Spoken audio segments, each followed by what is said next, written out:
Hey everyone, FreedomWorks coming to you from Capitol Hill. We're here with Representative Trey Hollingsworth from Indiana. Representative Hollingsworth, thanks for having us in your office. Let's talk about term limits. Great. So you introduced a bill recently trying to put term limits on Congress. Can you tell me a little bit more about what's in that? Absolutely. Well, certainly one of the biggest things I hear about back home in district every single day is just how fed up they are with Washington as usual, right? With the continuation of the status quo. What they want is a Washington that listens to them, a Washington that's focused on them, a Washington that truly serves them versus the other way around. And I continue to hear that day in and day out. And so my first email out of my House email when I was elected to Congress was to direct Legislative Counsel to draft this term limits bill. This is hugely important to me because it's important to Hoosiers back home.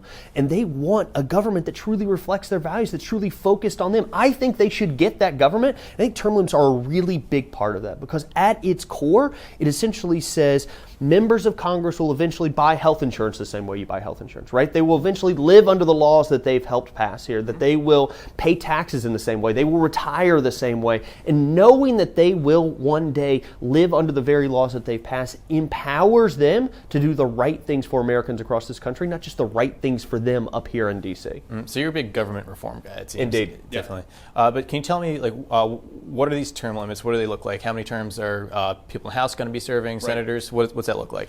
Members of the House can serve no more than 8 years. And look, the reality is people come to me and they say, gosh, why not 6? Why not 10? Right? And I'm less focused on what the actual number is and a lot more focused on ensuring that every representative up here in D.C., be they House members, be they senators, understands that they have an expiration date, right? That the reality is they are going to go back and get another job. They're going to go back and buy health insurance. They're going to go back and pay taxes. They're going to go back and retire the same way as every other American. And I think that is what is so empowering about this bill. Mm-hmm. And you yourself you've term limited yourself when you came in. So what went into that decision? Well, I think as Gandhi famously said, you have to be the change you want to see in the world. I truly believe that a lot of people talk a big game, right? A lot of people talk about term limits because they think it's something that might help them get elected. I think we have to live what we speak. And I think what people are tired of all the way across this country are campaign promises that are not kept legislatively when a member gets up here, right? What people say is, gosh, Washington changes you, Congress has changed you, right? And that is not what I want. I'll serve no more than 8 years, right? You can obviously kick me out every 2. That is your right as a citizen of this country, but I'm going to serve no more than 8 years because I believe so wholeheartedly that what we need more of in Washington, D.C. are the great ideas from sea to shining sea that Americans are coming up with, right? We don't need the same old stale ideas of 535 representatives and senators up here. We need ideas from all the way across the country about how we empower this country to do even more for its citizens, how we empower the next century to be an American century. And that's why I think term limits is such a powerful thing to be able to deliver on the promise of democracy, right? The promise of our founding fathers. And so I couldn't be a bigger, more ardent believer in term limits for changing the trajectory of our government. And this is something that's not going to pay dividends just tomorrow, right? Like getting legislation right. But this changes how we make policy forever so that we continually get better policies that reflect the values, the will, and the goals of the American people. Yeah, definitely. And you mentioned the founders, because when the founders, how they envisioned Congress working was you had people who would serve, 1, maybe 2 terms, maybe 3, something like not these long 30-year terms that people are serving. Right. So it's definitely changed. But what do you see as some of the obstacles to getting term limits passed in Congress? Well, that's a great question. Government reform is difficult, right? We've been trying this for a long time because, as the president likes to say, right, the swamp is deep, murky, and hard to get out of. But I think, this is hugely important. I'm sure that you've seen poll after poll where 80, 85, 87% of Americans believe term limits is necessary to change Washington. Now, that's not 87%, by the way, of Republicans, right? It's not 87% of Democrats, not 87% of independents. It's 87% of Americans, right? I'd like to think living in a democracy where 87% of Americans agree, surely we can get that done. And what I've continued to see just in casual observation before coming up here and closer observation while being up here is that more and more Americans are walking into their voting booth angry, right? They're angry about the status quo of Washington, so they're electing more individuals that are focused on term limits, that are focused on government reform, focused on how we change a Washington, like you said, that has become so different than our founding fathers envisioned. As you well articulated, our founding fathers envisioned real and genuine experience coming to Washington, pouring out that experience in better policy, and then going back and living under those laws that they pass, right? We don't have that now. We've got a professional career politician that has spent their lives campaigning for re-election, campaigning for higher office, right?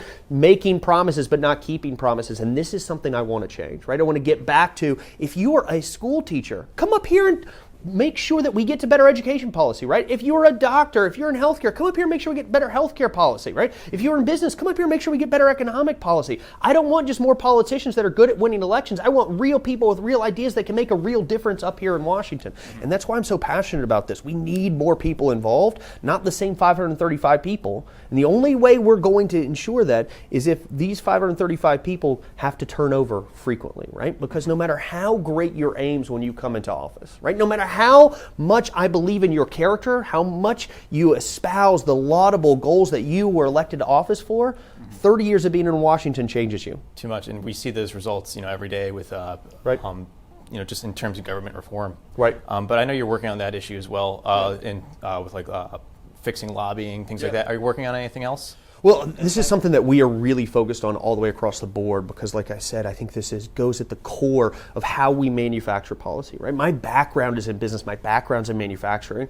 And it would be insane, right? If you owned a manufacturing plant that was making widgets, right? You suddenly started making bad widgets, like we're making bad policy, by the way, right? You wouldn't hire a bunch of people at the end of the line to try to fix those widgets, right? And there the whole time. Yeah, you would stop the line. You would go back and figure out, why are we making bad widgets every day? And then you would fix that. So we've got to get at the core of why we are manufacturing bad policy. What are the incentives that are creating these bad outcomes? So we focus a lot on, number one, as we've talked about, term limits. Number two, lobbying bans. Right now, right, when you leave as a member of Congress, you got to wait 6 whole months before you become a lobbyist. 6 whole months, right? I mean, gosh, 6 months of golf, and then you take your cushy lobbying job, right? Our bill is very simple. If you've ever been a member of Congress, you can never be a lobbyist, period. Right? Real simple, 1 page. And what that does is ensure that we don't have this cycle of members becoming lobbyists and then affecting new members that are coming in, right? We want new and fresh people, new and fresh ideas, so we get a new and fresh direction for this country. Number 3, thing that we continue to push back against is the terrible budgeting process that goes on up here. We've got $23 trillion in national debt. Yep. This year alone, at a time of great economic expansion, we are going to see the deficit over and above $880 billion. $880 billion in a time, not when there's a recession, right?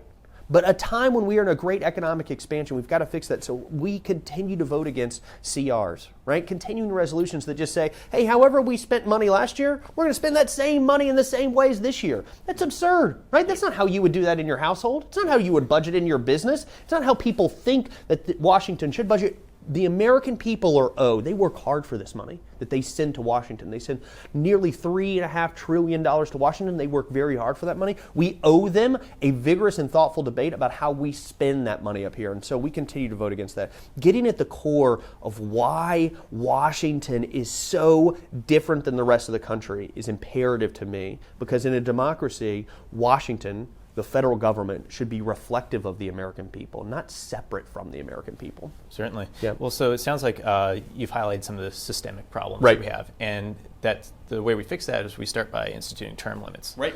Definitely. I think that's exactly right, because I think that gets at the core of so many of these other issues, right? If you know that you're not going to be here forever, you're going to make decisions differently than if you're just going to try to get elected, then reelected, then reelected, then reelected. And to me, when people say, gosh, we do have term limits, right? People, their elections every 2 years. I look back and you can see the rate of incumbents running for reelection, winning, is over 90%. Meanwhile, what's Congress's approval rating today? What, 8%? Yeah. Right? 8% of Americans think they're doing a good job, but more than 90% of incumbents that that run win again, that doesn't make it, that disparity means the power of incumbency is driving the election instead of people's satisfaction with what Congress itself is doing. That's why it is so powerful for us to get at the core of this issue. The power of incumbency needs to be stripped out so we get more Americans involved and engaged. Because you have people who have been here for 30 years with nothing to show for it. That's exactly right.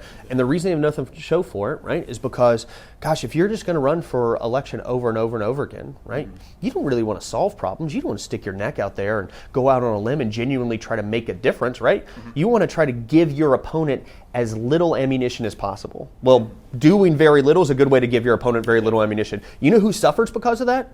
Not the politician, the American people. America suffers because of that, and that's what we're here to change, is to ensure that we can forever get to a democracy, get back to a democracy that our founding fathers envisioned, such that we genuinely get things done for the American people. When I go to businesses, when I go to nonprofits, when I go to churches, when I have roundtables, when I do many town halls, what I continue to hear is, do something that makes a difference in my life, right? Make a difference in my life. Empower me so that we can all live better lives as Americans. And more people feel like their government is failing to do things. And I think getting at the core with term limits is a hugely important aspect. And I just implore more and more Americans to get engaged in that fight, right? Get involved in that fight. Demand more of your representative. Focus on how we get to the type of representative democracy that will ensure that Americans get the better future that they deserve because they have the government that they deserve. So it sounds like you're saying that we got to really hold our representatives accountable. And I Absolutely. think our activists at home definitely agree with you. Well, that's exactly right. Yeah. We cannot just vote on election day and then forget about it to the next election day. If your representative said, I'm going to do X, you should follow up and find out whether they did X, right? And if they did Y instead of X, maybe rethink that. And I am a big believer, and this office has always been a big believer, that we have two very central missions, right? Number one, to make sure that we are consistently waking up every morning and going to sleep every night thinking about how we empower Hoosiers in Indiana's 9th. And then number two, to make sure they know what their representative is doing. We spend a lot of time making phone calls. We spend a lot of time talking to constituents. I spend a lot of time at meetings, at town halls, at other discussion groups to say, this is what I'm working on. Now, sometimes I hope that they agree with those things, right? Sometimes I'm sure they're going to disagree with those things, but they deserve to know what we're doing because, frankly, I work for the people. It's not the other way around. Many representatives get that wrong up here, right? They think, oh, gosh, the people are there just to reelect me. Yeah. You work for the people, and so I want to make sure they know what I'm working on, just like any good boss should know what their subordinate's doing. Yeah, excellent. Yeah. Well, Representative Hollingsworth, I think you got the right idea on term limits and government reform in general. You know, you're doing the right job. Yep. And let us know what you think in the comments. And thanks for coming on. Absolutely. Thank you for having me. And thank you for continuing to wave the banner of this very, very important issue. Great. Thank you. You got it.